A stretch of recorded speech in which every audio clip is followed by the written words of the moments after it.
आज इस वीडियो में हम लोग बात करेंगे महात्मा गांधी जी के द्वारा किए गए हरिजन उद्धार कार्यक्रम के विषय में। देखिए, पिछले वीडियो में हम लोगों ने पढ़ा सांप्रदायिक निर्णय पूना समझौता। उसके बाद जो है महात्मा गांधी जी अपना पूरा ध्यान हरिजन उद्धार की तरफ लगा देते हैं। वैसे तो गांधी जी पहले से ही हरिजन उद्धार कार्यक्रम में लगे हुए थे, लेकिन अब जो है वो अपना पूरा ध्यान जो है हरिजन उद्धार की तरफ लगाते हैं। तो कुछ छोटी छोटी चीजें हुई थी जो परीक्षाओं में पूछा जाता है, उसको हम लोग देखेंगे। तो देखिएगा, सितंबर 1932 में पूना समझौता हुआ। पूना में हुआ था ना, मदन मोहन मालवीय और बाबा साहेब अंबेडकर, इन दोनों ने हस्ताक्षर किया था। महात्मा गांधी जी की तरफ से किसने हस्ताक्षर किया? तो मदन मोहन मालवीय जी ने। तो सितंबर 1932 में पूना समझौता। इस समय महात्मा गांधी जी कहां पर थे भाई? ये भी काफी बार पूछा गया है। तो यरवदा जेल में थे। यरवदा जेल कहां पर है? पूना में है। तो पूना के यरवदा जेल में थे महात्मा गांधी। पूना यरवदा जेल। अब देखिएगा, जो पूना समझौता होता है जिसके तहत दलित वर्ग के हिंदू भाइयों को, उनको जो है जो विधान परिषद है उसमें जो है अतिरिक्त स्थान दिया जाता है। 148 स्थान उनको दिया जाता है ना। बाबा साहब अंबेडकर भी इसके लिए तैयार हो जाते हैं। और इसके बाद गांधी जी जो है जेल से ही, जब वो जेल में थे वहीं से जो है वो अस्पृश्यता उन्मूलन अथवा कहें हरिजन उद्धार आंदोलन में लग जाते हैं। गांधी जी, उन्होंने जो है अस्पृश्य, जिनको अछूत कहा जाता है, अस्पृश्य कहा जाता है, निम्न जाति का कहा जाता है, दलित कहा जाता है, उनको महात्मा गांधी जी ने क्या कहा? हरिजन। हरिजन मतलब क्या होता है भाई? भगवान के लोग। हरि मतलब क्या? भगवान। हरि मतलब भगवान और जन मतलब लोग। तो ऐसे लोग जो कि हरिजन हैं, मतलब कि भगवान के लोग हैं।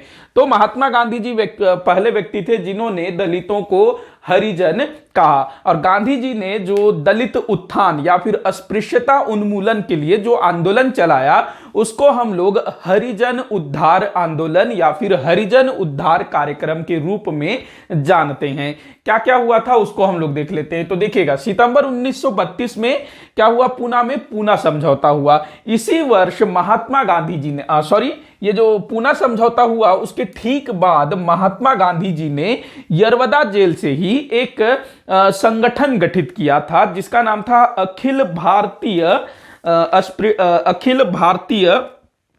अस्पृश्यता उन्मूलन, ऐसे ही कुछ नाम था। एक मिनट में, हाँ, अखिल भारतीय अस्पृश्यता विरोधी लीग।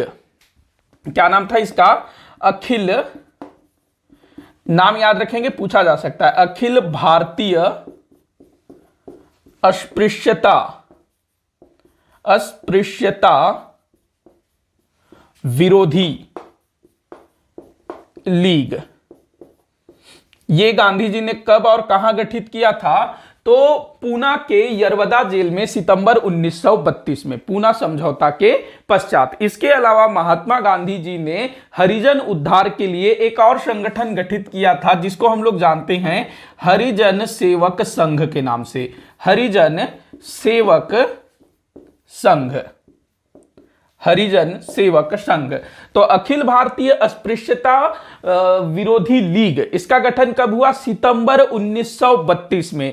इसके बाद गांधी जी ने यरवदा जेल से ही जनवरी 1933 में हरिजन नामक पत्रिका का प्रकाशन शुरू किया। हरिजन पत्रिका, जो कि साप्ताहिक थी। हरिजन पत्रिका साप्ताहिक निकलती थी। गांधी जी के द्वारा यरवदा जेल से ही इसका प्रकाशन आरंभ हुआ था। कब? जनवरी 1933 में।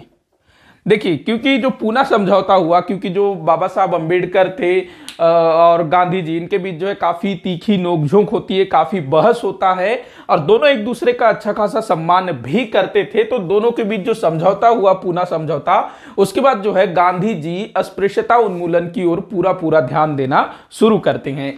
तो यरवदा जेल से ही गांधी जी ने जो है हरिजन उद्धार कार्यक्रम शुरू किया।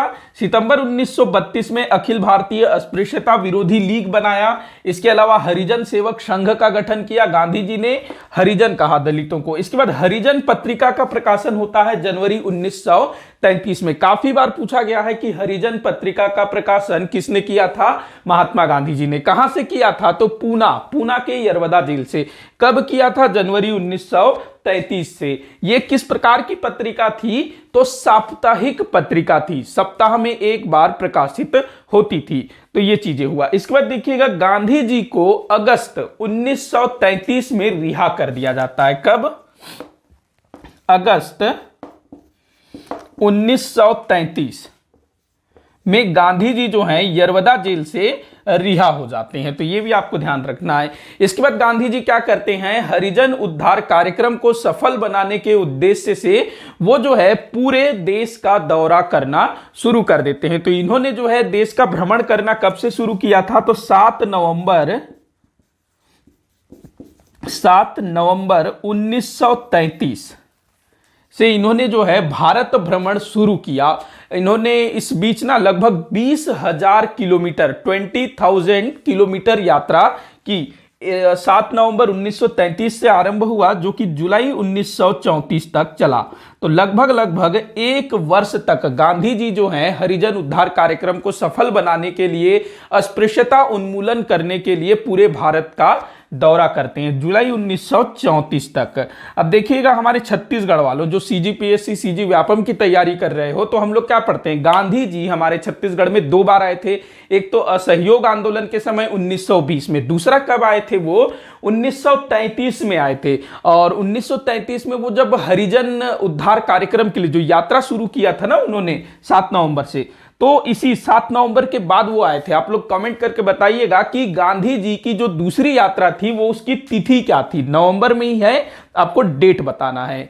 और इस यात्रा का उनका क्या उद्देश्य था? तो अस्पृश्यता को दूर करना। ये आप ध्यान रखेंगे। ये जो यात्रा थी इसका उद्देश्य क्या था? अस्पृश्यता का उन्मूलन करना। पूरे भारत में उन्होंने भ्रमण किया, लगभग 20,000 किलोमीटर की उन्होंने यात्रा की। और वो जहां भी जाते लोगों को जागरूक करते कि ये जो छुआछूत है, कोई छोटा जाति का है, तुम बड़े जाति के, ये जो धारणा है, ये जो मानना है, ये गलत है। सभी मनुष्यों को ईश्वर ने रचा है और सब जो है बराबर है। ये गांधी जी जो है प्रचार प्रसार करने लगे। अब यहां पर एक चीज देखिएगा, आप गांधी जी जिन्होंने हरिजन सेवक संघ की स्थापना की थी, तो वो जहां भी गए उन्होंने हरिजन सेवक संघ के माध्यम से जो अस्पृश्यता उन्मूलन कार्यक्रम चलाया जाना था उसके लिए वो चंदा भी इकट्ठा करते हैं, डोनेशन भी इकट्ठा करते हैं। गांधी जी जहां भी जाते लोग उनको जो है कुछ ना कुछ भेंट अवश्य करते। गरीब से गरीब आदमी भी महात्मा गांधी जी पर इतना विश्वास करता था कि उसके पास जो होता था, भले वो भूखा रहे, लेकिन वो जो है कुछ ना कुछ पैसा डोनेट करता था। तो हरिजन सेवक संघ का जो कोष उसमें जो है काफी सारा पैसा भी इस बीच इकट्ठा हुआ। तो ये तमाम चीजें आप लोग ध्यान में रखिएगा। इसके अलावा गांधी जी जहां भी गए वहां पर उन्होंने जो है अपने जो कांग्रेस कार्यकर्ता थे और जो दूसरे नेता थे उनसे आह्वान करते कि आप लोग जो है इसका प्रचार प्रसार अपने स्तर पर भी करिए। अच्छा, यहां पर एक चीज बताना छूट गया। ये जो मैंने बताया ना अगस्त 1933 वाला जो बात, मतलब कि महात्मा गांधी जी अगस्त 1933 में रिहा हुए। तो गांधी जी को जब रिहा किया गया, यरवदा जेल में थे वो, पूना के यरवदा जेल में। तो गांधी जी जिन्होंने साबरमती आश्रम की स्थापना की थी अहमदाबाद में, गुजरात के अहमदाबाद में, जहां पर गांधी जी रहते थे, और वहीं से उन्होंने असहयोग आंदोलन का भी पूरा रूपरेखा तैयार किया। सविनय अवज्ञा आंदोलन की शुरुआत भी साबरमती आश्रम से ही हुई थी, जो दांडी यात्रा हम लोगों ने देखा था। लेकिन अगस्त 1933 में गांधी जी को जब यरवदा जेल से रिहा किया जाता है, तो गांधी जी अहमदाबाद साबरमती आश्रम में न जाकर के एक नए आश्रम में जाते हैं। देखिए, मैंने जो है ना, मेरी भी एक छोटी सी गलती है। जब मैं सविनय अवज्ञा आंदोलन पढ़ा रहा था तो उस टाइम पे मुझे इस वाले चीज को जिक्र करना था।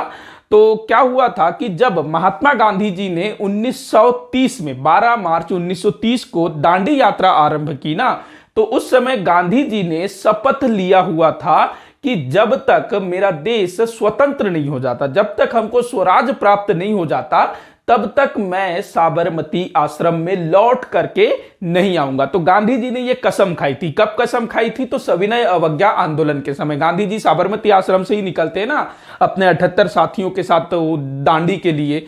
तो उसी समय उन्होंने कसम खाई थी कि जब तक मेरा देश आजाद नहीं हो जाता, स्वराज प्राप्त नहीं हो जाता, तब तक मैं साबरमती आश्रम में वापस लौट करके नहीं आऊंगा। तो गांधी जी जो है वो सविनय अवज्ञा आंदोलन में कूद पड़ते हैं, फिर उसके बाद उनको जेल में डाल दिया जाता है, मैंने बताया था ना, फिर छोड़ दिया जाता है, फिर जेल में डाल दिया जाता है।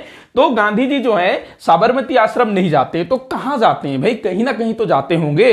वो जाते हैं नागपुर से लगभग 80 किलोमीटर की दूरी पर स्थित वर्धा नामक स्थान पर, वर्धा, जहां पर सेवाग्राम नामक आश्रम बनाया गया था गांधी जी के द्वारा। यह गांधी जी द्वारा भारत में स्थापित दूसरा आश्रम था, जिसको सेवाग्राम अथवा इसको सत्याग्रह आश्रम भी बोला जाता है। सेवाग्राम आश्रम अथवा सत्याग्रह आश्रम जो गांधी जी द्वारा बनाया गया भारत में दूसरा आश्रम था। तो गांधी जी ने कसम खाई थी कि वो जो है जब तक देश आजाद नहीं होगा साबरमती आश्रम नहीं जाएंगे। कब ये कसम खाई थी? सविनय अवज्ञा आंदोलन के टाइम पर। तो इस तरह से क्वेश्चन भी पूछा जाता है। तो इसके बाद जो आगे गांधी जी जो भी आंदोलन चलाएंगे, चाहे वो भारत छोड़ो आंदोलन हो या कोई भी चीज हो, तो आगे इसी वर्धा के सेवाग्राम से ही होगा। आगे हम लोग पढ़ेंगे व्यक्तिगत सत्याग्रह, फिर भारत छोड़ो आंदोलन, वो सारा कुछ जो है यहीं से होगा। कहां पर है वर्धा? तो नागपुर जो आज महाराष्ट्र में है, उस समय ये सेंट्रल प्रोविंस, मध्य प्रांत के अंतर्गत आता था उस टाइम पे। ये जो नागपुर है, तो नागपुर से लगभग 80 किलोमीटर की दूरी पर स्थित है वर्धा में सेवाग्राम आश्रम। अच्छा, यहां पर ना ये जो सेवाग्राम आश्रम स्थापित किया गया था, इसके लिए जमीन उपलब्ध करवाया था जमुना लाल बजाज जी ने। जमुना लाल बजाज, ये नाम भी आप लोगों को याद रखना है। इन्होंने यहां पर जो है जमीन उपलब्ध करवाई थी, जमुना लाल बजाज, जमुना लाल बजाज, ध्यान रखेंगे। जमुना लाल बजाज ने यहां पर जो है अपना जमीन उपलब्ध करवाई थी महात्मा गांधी जी को।